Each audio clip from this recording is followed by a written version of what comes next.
حضور میں اب جناب سبقت اللہ قادری صاحب کو دعوت دوں گا.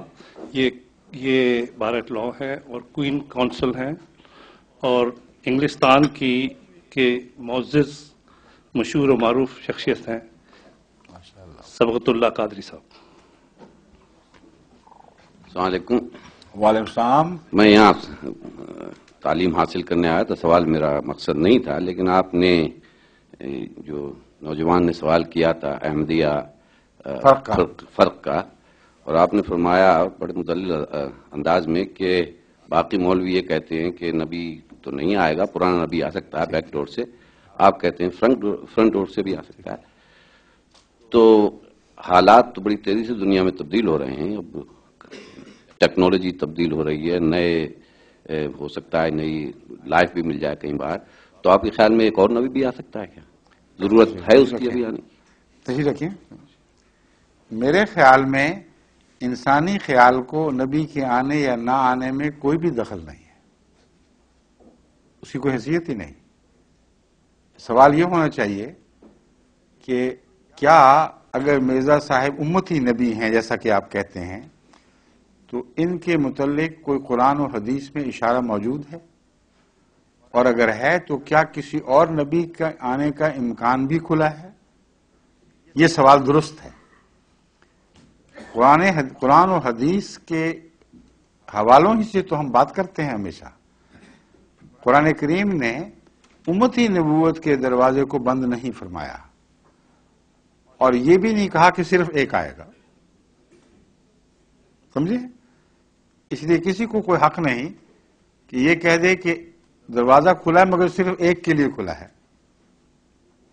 اگر کوئی احمدی کہتا ہے غلط کہتا ہے. دروازہ کھلا ہے جن شرطوں کے ساتھ، وہ شرطیں جس کے حق میں پوری ہوں گی وہ ضرور نبی اللہ ہوگا، اور وہ شرط رسول اللہ صلی اللہ علیہ وسلم ان شرطوں کی تائید میں یا وضاحت میں حضرت صلی اللہ علیہ وآلہ وسلم نے امت محمدیہ میں آنے والے امام مہدی اور مسیح کی پیشگوئیاں کی. ہم صرف یہ کہتے ہیں کہ مرزا صاحب کا فرض تھا کہ وہ ان پیشگوئیوں کی نشاندہی کریں جو آپ کے حق میں پوری ہوئیں، اور اس کے بغیر آپ کو کسی دعوے کا حق ہی نہیں بنتا. الہام تو ہوا ہوگا لیکن دنیا کو کیا پتا الہام ہوا ہے کہ نہیں. مگر قرآن کی آیات اور رسول اللہ صلی اللہ علیہ وسلم کی پیشگوئیاں روز روشن کی طرح اگر آپ کے حق میں گواہی دے دیں تو سب کو پتہ چل جائے گا. آئندہ کے متعلق ہمارا موقف یہ ہے کہ اگر خدا کسی کو بھیجے جبکہ دروازہ بند نہیں ہے، امتی نبی آ سکتا ہے، تو اس کا کام ہوگا. اس کی بات کوئی نہیں مانے گا جب تک وہ قرآن حدیث کے حوالے سے اپنے وجود کی سچائی کو ثابت نہ کرے. تو یہ اس کا کام ہے. ایک تو نپٹ نہیں رہا ابھی، ہم اگلے کی بحثیں کیسے چھیڑ دیں. لیکن بنیادی جواب میرا یہی ہے آپ کو کہ دروازہ جو کھلا ہے وہ مشروط کھلا ہے، اور وہ آیت سورہ نساء کی آیت ہے جو بالکل قطعی اور واضح ہے. وہ یہ ہے وَمَن يُطِعِ اللَّهَ وَالرَّسُولَ وَمَن يُطِعِ اللَّهَ وَالرَّسُولَ فَأُولَٰئِكَ مَعَ الَّذِينَ أَنْعَمَ اللَّهُ عَلَيْهِمْ مِنَ النَّبِيِّينَ وَالصِّدِّيقِينَ وَالشُّهَدَاءِ وَالصَّالِحِينَ وَحَسُنَ أُولَٰئِكَ رَفِیقًا. جو کوئی بھی اللہ اور اس رسول محمد رسول اللہ کی اطاعت کرے گا، فَأُولَٰئِكَ مَعَ الَّذِينَ أَنْعَمَ اللَّهُ عَلَيْهِمْ. اب وہ گروہ جو انعام یافتہ گروہ کہلاتا ہے، اس میں صرف یہی لوگ شامل ہوں گے. انعم اللہ علیہم، جن پر اللہ نے انعام فرمایا. وہ کون ہوں گے؟